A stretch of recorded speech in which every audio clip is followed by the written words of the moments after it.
안녕하세요. 담배함 주식클래스의 진한케입니다. 오늘 2025년 1월 13일 월요일입니다. 제가 요즘 생활 패턴이 조금 바뀌어가지고 잠을 예전에는 쪽잠을 잤었는데 요즘은 한 길게 한 5시간에서 7시간 정도를 자고 새벽에 나오거나 아침 일찍 나오는 생활 패턴으로 조금씩 바꾸고 있습니다. 그동안 쪽잠 자느라고 너무 힘들었는데 막 예를 들면 이런 식으로 8시에 잠깐 잠들어서 10시 정도 일어나서 새벽 몇 시까지 있다가 또 조금 자고 8시에 또 출근하고 막 이런 식이었는데 그거를 좀 바꾸다 보니까 영상 올라가는 시간이 좀 들쭉날쭉한 그런 상황이다. 이렇게 생각하시면 되겠습니다. 뭐 영상 올라간다고 많이 보시는 것도 아니고 어차피 제가 주식을 공부하는 사람이어서 여러분들하고 똑같은 입장에서 이제 보고 있다 이렇게 보시면 되겠습니다. 투자에 참고만 하시고요. 모든 투자의 책임은 여러분이겠습니다. 구독과 좋아요, 댓글, 알람 설정, 영상 제작에 큰 도움이 됩니다. 오늘 이제 월요일이기도 하고 주말 동안에 주식시장을 거의 뭐 내팽겨치다시피 해서 뉴스 좀 검색하다가 좀 관심 있는 뉴스들 몇 개 끄집어 와서 영상으로 만들면 어떨까 해서 영상을 만들고 있습니다. 원래 이제 주식 시황 같은 경우는 제가 한다고 뭐 잘 맞지도 않고 그래가지고 그냥 이제 생각날 때마다 한 번씩 만들고 그랬는데요. 오늘도 그런 거다 이렇게 생각하시면 되겠습니다. 그래서 이제 최근에 있었던 이제 가장 큰 사건으로는 젠순왕 한마디에 레버리지 3배 상품이 그냥 박살이 났던 거죠. 이게 이제 암호가 양자 컴퓨터 관련된 거죠. 양자 컴퓨터 관련된 건데 젠순왕이 나와가지고 요거 하려면 한 2-30년 남았어 막 이렇게 얘기했더니 30%가 하락을 했는데 그냥 하락을 했나 보다. 아이온큐가 30% 하락을 했나 보다.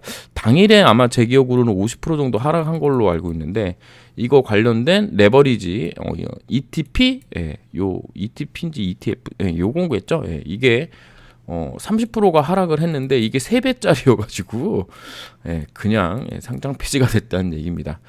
그래서 관련 내용을 좀 보니까 장난 아니더라고요. 투자자들은 오늘 15일까지 해당 상품을 상환해야 하고 의무 상환 금액은 0원이다.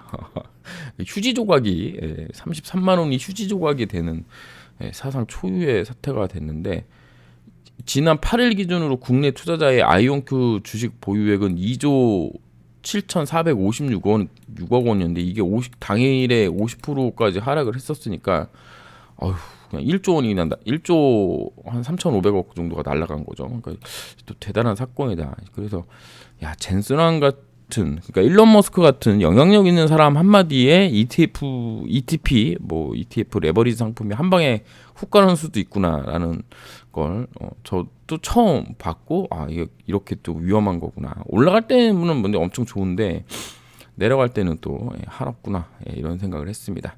그다음에 이제 불닭볶음면 관련돼서 이게 진짜 대박인 게 매출액 4,600억에 영업이익 한 900억 정도 되니까 한 20% 정도 나는 건가요? 2%면은 20% 정도 나는 거죠. 그러니까 대단한 겁니다. 그래서 목표가가 100만 원까지 나왔다는데 관련돼서 저도 이제 좀 궁금해서 차트를 좀 봤는데요. 요거 이제 삼양식품 일봉 차트입니다. 그러니까 이렇게 이제 큰 종목들 있잖아요. 가격이 75만 원 막 이렇게 하는 종목들은 이게 세력들이 장난치기가 되게 어려워요. 이게 왜냐면 한번 무너져서 깨지면 뭐 지들이 올리고 싶다고 이제 막 올릴 수 있는 게 아니어서 왜냐면 시장 참여자들이 또 많기 때문에 여기 보시면 이렇게 올라왔고 여기 올라왔고 그다음에 내려왔을 때 여기 그다음에 여기가 이제 점상 자리입니다. 여기가 왜 점상을 갔는지는 잘 모르겠는데 어쨌든 이제 내려오면서 이렇게 파동을 그리면서 이제 내려온 거죠. 내려오고 파동 그려서 내려와서 요게 언저리 48만 6천 원에서 44만 6,500원 사이에서 지지를 받은 다음에 올라가다가 여기 첫 번째 파동 자리였던 60만 원하고 60만 2천 원, 59만 3천 원 자리에서 저항 한번 받고 여기를 이제 살짝 머물러주고 돌파를 해서 다이렉트로 67만 9천 원까지 갔죠. 그리고 여기서 또 고가놀이를 한 다음에 그 다음에 돌파를 했습니다. 거의 갭 돌파하는 듯이 돌파를 했다가 그리고 80만 원 라운드 피겨 가격 맞고 내려와서 71만 2천 원 요쪽 라인이죠. 이거를 이제 간단하게 얘기하면 이제 지지 저항이다. 그렇게 얘기를 하는데 요렇게 지금 움직이고 있는 상황입니다. 그래서 지금 제 생각으로는 요 큰 한파동은 끝났고 이제 조정 2파 정도 왔다가 3파 나갈 때 아까 얘기했던 100만 원 구간을 갈 수 있지 않겠느냐, 이렇게 보고 있습니다. 그럼 결국에는 80만 원을 어떤 식으로 뛰어넘느냐가 좀 중요한 관건이다, 이렇게 볼 수 있겠죠. 그 다음에 이제 제약바이오 금리 인하 속도 조절론에도 청신호 뭐 이렇게 나와 있는데, 뭐 고환율 환노출의 큰 수출주에 긍정적이고, 뭐 트럼프 이익이 약가이나 생물보안법 수혜라고 합니다. 그래서 이제 관련돼서 삼성바이오로직스, 셀트리온, 유한양행, HLB, SK 바이오팜이 이제 이렇게 식으로 나와 있는데요. 뭐 이게 진짜 그런지 안 그런지는 잘 모르겠는데, 여기 정유경 신영증권연구원은 3년간 금리 인하를 기다린 피로감이 투자 심리에 반영됐고, 금리 인하는 플러스 요인이며 오히려 부실 종목을 선별해낼 수 있는 계기로 작동될 수 있다. 고환율 기조가 지속되면 수출주 등 환노출이 높은 기업이 긍정적이라고 생각한다. 그래서 뭐 추진하고 있는 약가 인하, 트럼프 이기가 추진하고 있는 약가 인하와 생물보안법 등이 국내 업체에 기회가 될 거다. 이렇게 이야기를 하고 있습니다. 그래서 오리지널 의약품 대신 가격이 30% 가까이 저렴한 바이오시밀러와 제네릭 수요가 늘 것이다. 이렇게 관련돼서 좀 희망적인 얘기도 하고 있다. 여기 보시면 이제 국내 위탁 개발 생산 CDMO 기업들이 수혜를 입을 거란 전망이 나온다. 요거만 보면은 코롱 생명과학도 좀 좋지 않나? 막 이런 생각을 해보는데요. 지켜봐야 되는 부분이고요.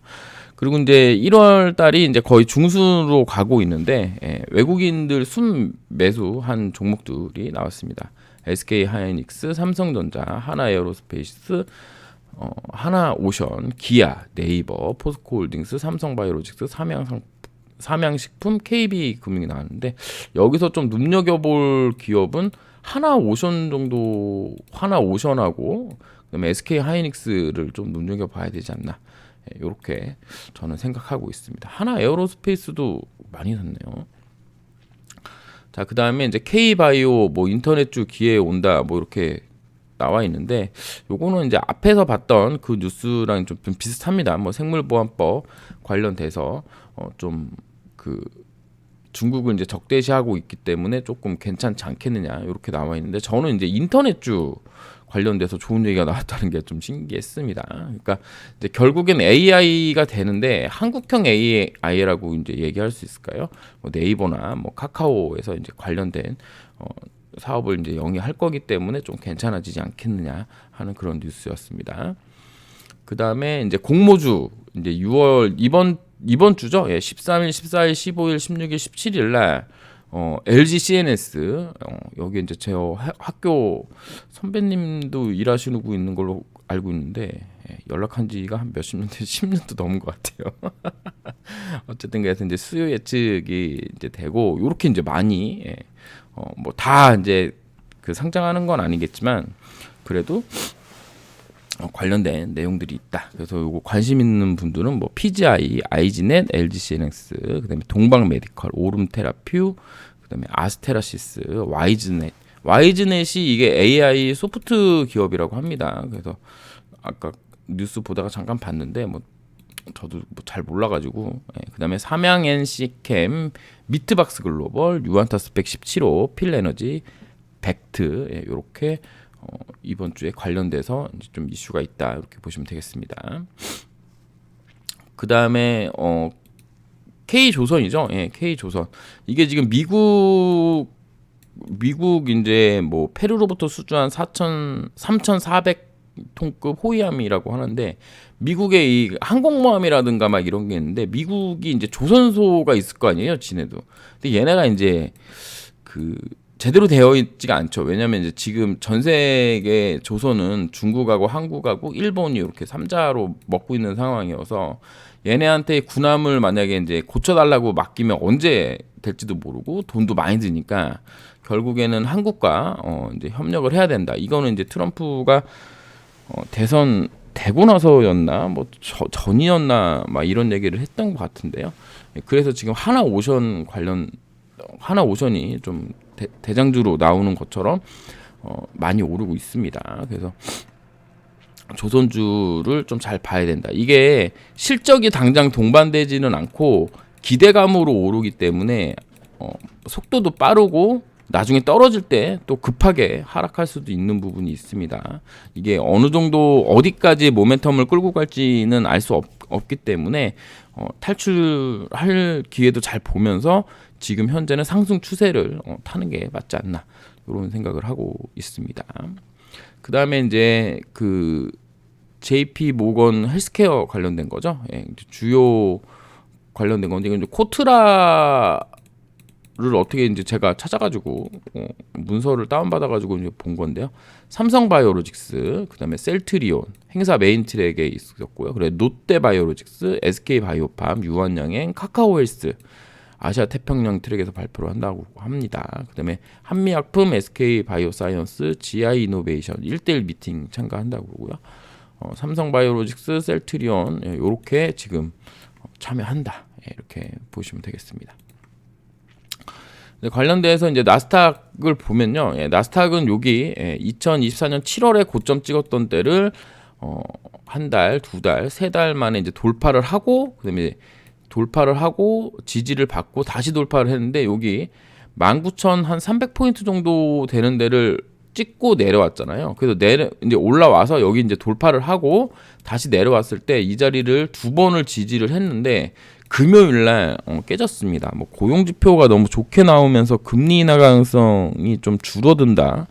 그다음에 뭐 트럼프가 어디로 튈지 모른다. 뭐 이런 뭐 얘기들이 이제 터지면서 주가가 이제 내려왔는데 좀 안 좋은 흐름이죠. 예, 좀 안 좋은 흐름. 다만 여기 18,600포인트랑 18,700포인트 사이에서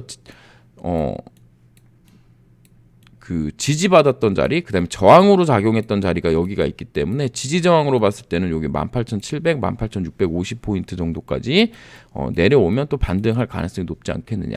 예, 그렇게 이제 지금은 볼 수 있겠습니다. 다만 좀 짜증나는 건 여기 이제 하락 추세대를 지금 만들고 있다는 게 좀 짜증이 납니다. 그러면 이제 하락 추세대로 간다고 이제 봤을 때는 이렇게 하고 또 반등했다가 여기 언저리에서 여기 이제 상단에도 못 부딪히고 중단 정도까지 왔다가 다시 내려와서 깨게 되면 여기서 다시 반등했다가 이렇게 추세대가 이렇게 하락 추세대가 있는데 요렇게 하락했다가 요렇게 와가지고 이렇게 내려와서 여기를 깨게 되면 다음에 올라갈 때 이 하락 추세대 하단 부분까지밖에 못 올라가고 다시 내려가면서 요렇게 다시 또 추세대를 형성할 수 있기 때문에 그런 부분이 조금 뭐 미래까지 생각한다면 조금 어두운 면이 아니겠느냐 이렇게 생각할 수 있겠습니다.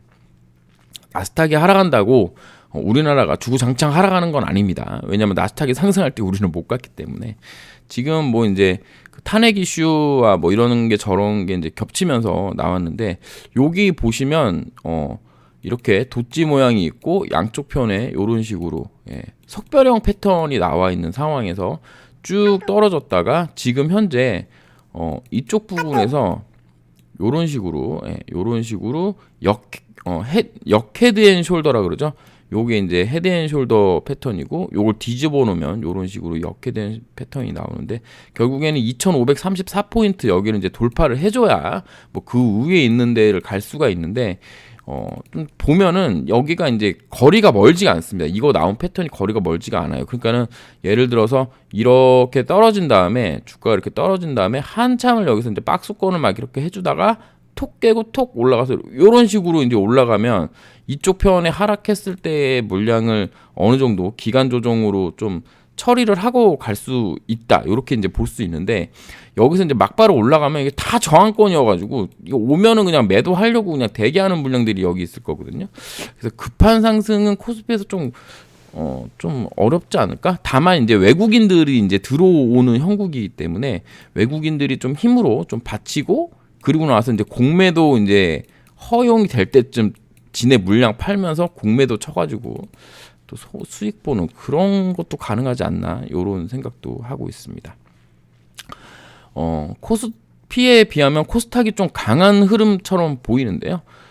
이렇게 떨어져서 여기 양봉으로 이제 저점 라인 잡았던 자리, 그다음에 이제 쭉 올라와서 다시 지지 라인을 잡고 올라왔다가 두들겨 맞은 자리가 또 요 구간입니다. 그 구간까지 뚝 내려왔다가 얘야말로 진짜 이렇게 또 역회된 숄더 패턴으로 올라오는 흐름이죠. 그래서 730포인트 언저리 정도까지는 좀 갈 수 있는 흐름이 아닌가? 예, 윗꼬리로라도 한번 닿을 수 있지 않겠느냐. 그리고 나서 이제 어떤 흐름을 보이는지 봐야 되는데 일단은 그냥 박스권 구간에 있는 그런 형국이다 이렇게 보시면 되겠습니다. 그러면 이제 코스피도 그렇고 코스피 뭐 한 2,500에서 2,530포인트, 코스닥 같은 경우에는 730에서 600 한 80, 90 요 정도 포인트 안에서 흔들리거나 박스권에 갇힌 모습인데 위든 아래든 돌파 가능성은 충분히 있기 때문에 그런 부분 보면서 이번 주를 바라보면 되겠다. 이런 말씀 드리도록 하겠습니다. 감사합니다. 진남 K였습니다.